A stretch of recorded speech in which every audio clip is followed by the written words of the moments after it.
నువ్వు ఇటీవల పోయినటువంటి విదేశీ పర్యటనలో దాని యొక్క ఆంతర్యం ఏంది, ఎక్కడికెక్కడ తిరిగినావు, నువ్వు ఎందుకు చెప్పేదానికి ఎందుకు భయపడుతున్నావు?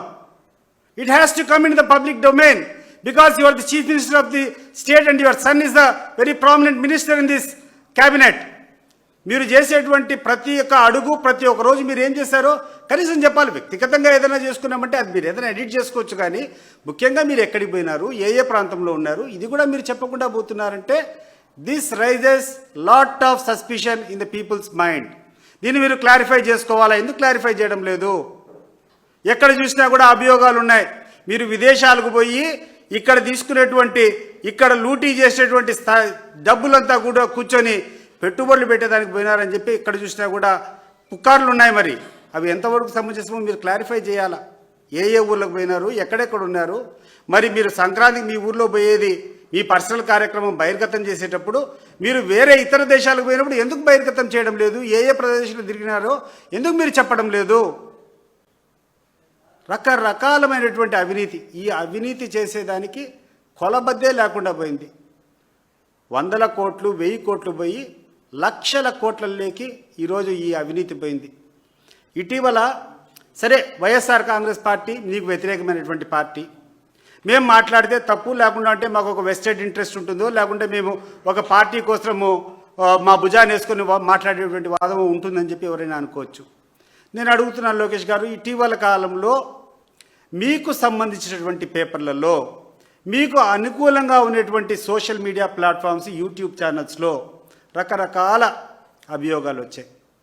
వన్ సచ్ అభియోగం ఏంటంటే రాజనీతి అనేటువంటి ఒక యూట్యూబ్ ఛానల్లో చాలా చాలా పెద్దగా, చాలా స్పష్టంగా ఈ రాష్ట్రంలో ఉన్నటువంటి కొంతమంది ఐఏఎస్ ఆఫీసర్లు 100 కోట్లు సంపాదిస్తున్నారు అనేటువంటి ఒక అభియోగం మోపినారు.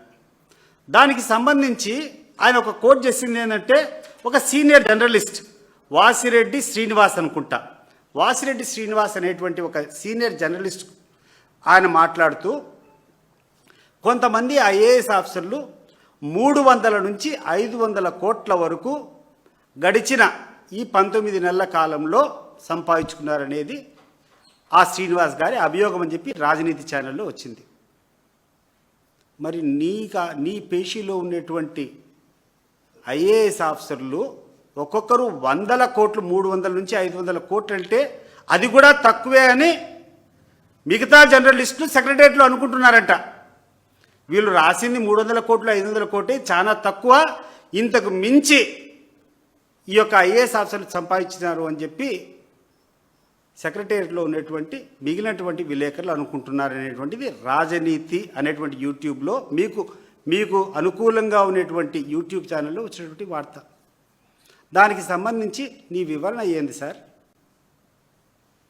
మీరు మీ కింద ఉన్నటువంటి ఐఏఎస్ ఆఫీసర్లు ఇంత విచ్చలవిడిగా అవినీతి చేస్తూ ఉంటే దానికి కారణం ఏంది?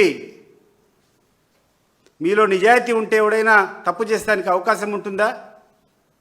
మీ అడుగులకు మడుగులు ఎత్తుతున్నారు కాబట్టి, మీరు చేసే ప్రతి తప్పుడు పనికి వాళ్ళు సహకరిస్తున్నారు కాబట్టి వాళ్ళు చేసినటువంటి అవినీతిని మీరు సహిస్తున్నారు అంతే.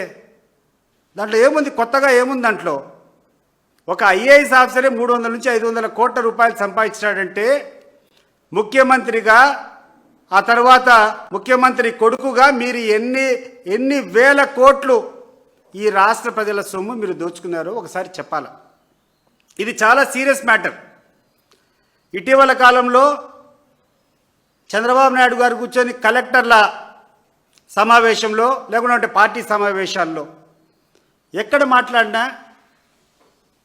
మీ యొక్క మైలేజ్ రావడం లేదు, ప్రజలకు మన మీద సరైనటువంటి స్టేక్ హోల్డర్స్కు మన మీద సరైనటువంటి అభిప్రాయం లేదు, మనం చాలా వెనకబడినామని చంద్రబాబు నాయుడు వ్యక్తిగతంగా సొంతంగా ఒప్పుకున్నాడు.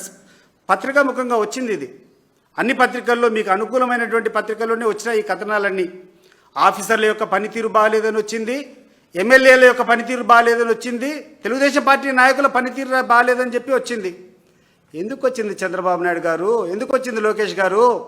మీ పనితీరు బాగలేదు కాబట్టి, మీరు చేసేటువంటి అవినీతి విచ్చలవిడిగా ఉంది కాబట్టి, మీ యొక్క అవినీతి ఉంది కాబట్టి, వాళ్ళని ప్రశ్నించేటువంటి స్థాయిలో మీరు లేరు కాబట్టి ఈరోజు నియోజకవర్గాల్లో ఎమ్మెల్యేల దోపిడీలు జరుగుతూ ఉంది. ఈరోజు మీరు చేసేటువంటి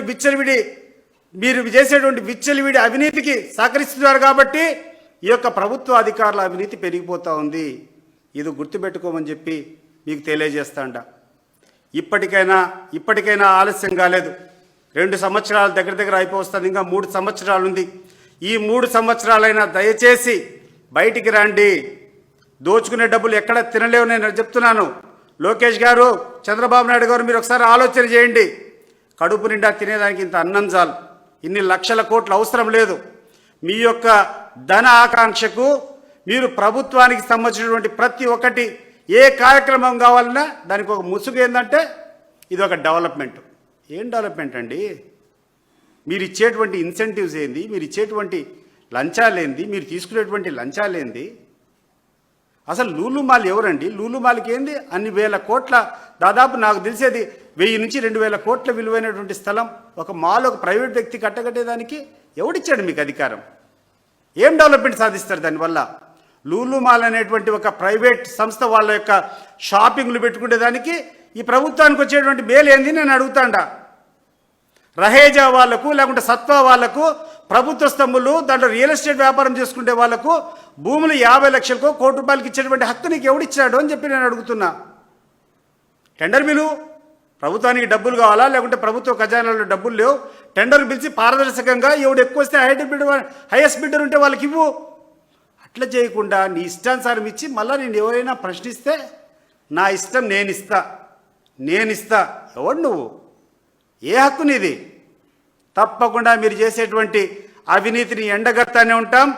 ఎన్ని ఇబ్బందులు వచ్చినా, నువ్వు ఎంత నీ రెడ్ బుక్ రాజ్యాంగం జరిగినా కూడా ప్రజల దృష్టికి నీ అవినీతిని తీసుకొని పోతామని చెప్పి ఈ సందర్భంగా వీళ్ళకందరికీ తెలియజేస్తున్నాను. గుర్తుపెట్టుకోండి, ఈరోజు అధికారంలో ఉన్నటువంటి పార్టీకి చెప్తున్నా, ఫ్రెంచ్ రెవల్యూషన్ అనేది ఎందుకు వచ్చిందో ఒకసారి ప్రపంచ చరిత్ర ఒకసారి తిరగేసి చూడండి. అధికారంలో ఉన్నటువంటి నాయకులు, అధికారులు కలిసి ప్రజలకు సంబంధించినటువంటి వనరులన్నీ దోచుకొని ఇష్టానుసారం తినేటప్పుడే ఫ్రెంచ్ రెవల్యూషన్ వచ్చింది.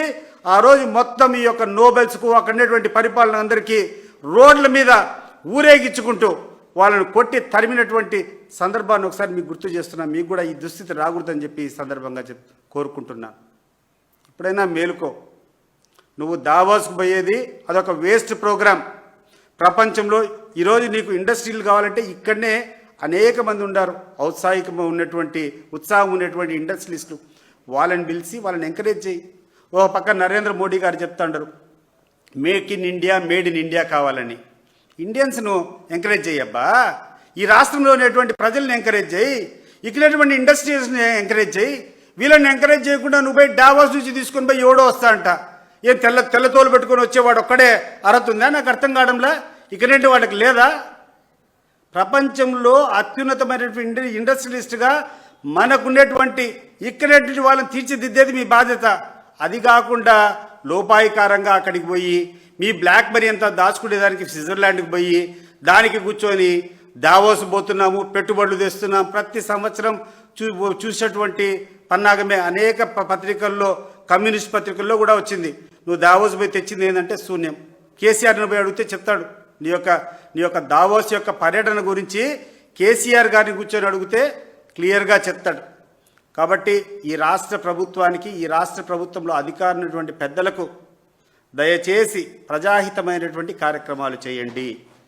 మీరు పెట్టేటువంటి ఖర్చులు ప్రజలకు ఉపయోగకరమైనటువంటి దాంట్లో కోసం ఖర్చు పెట్టండి. ఈరోజు నిన్న సంక్రాంతి జరిగింది.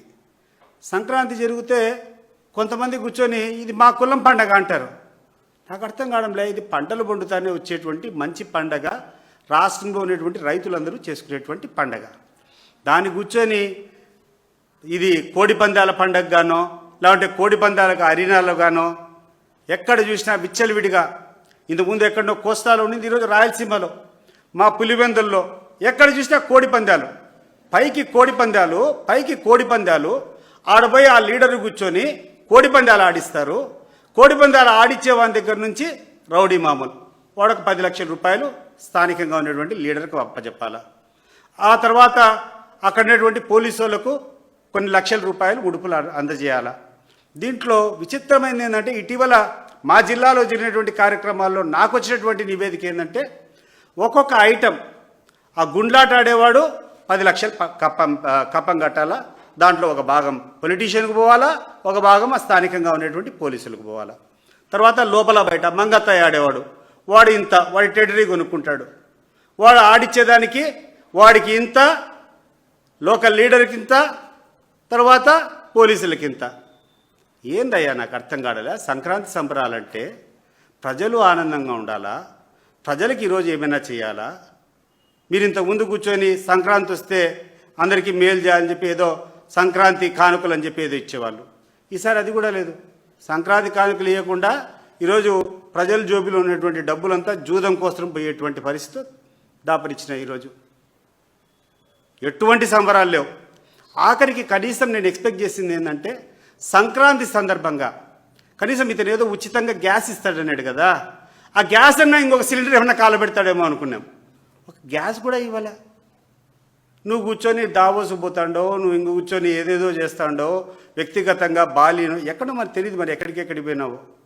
ఈ పరిస్థితుల్లో నుంచి బయటికి రావాలా, మీ యొక్క పాలనలో నిజాయితీ ఉండాలా, మీ యొక్క పాలనలో ప్రజాహితం ఉండాలా, ప్రజలకు మేలు జరగాలని చెప్పి ఆకాంక్షిస్తూ ఇంతవరకు మీరు చేసినటువంటి తప్పులను ఒకసారి సరి చేసుకోవాలని చెప్పి ఈ సందర్భంగా రాష్ట్ర ప్రభుత్వంలో ఉన్నటువంటి పెద్దలంతా కోరుతున్నా.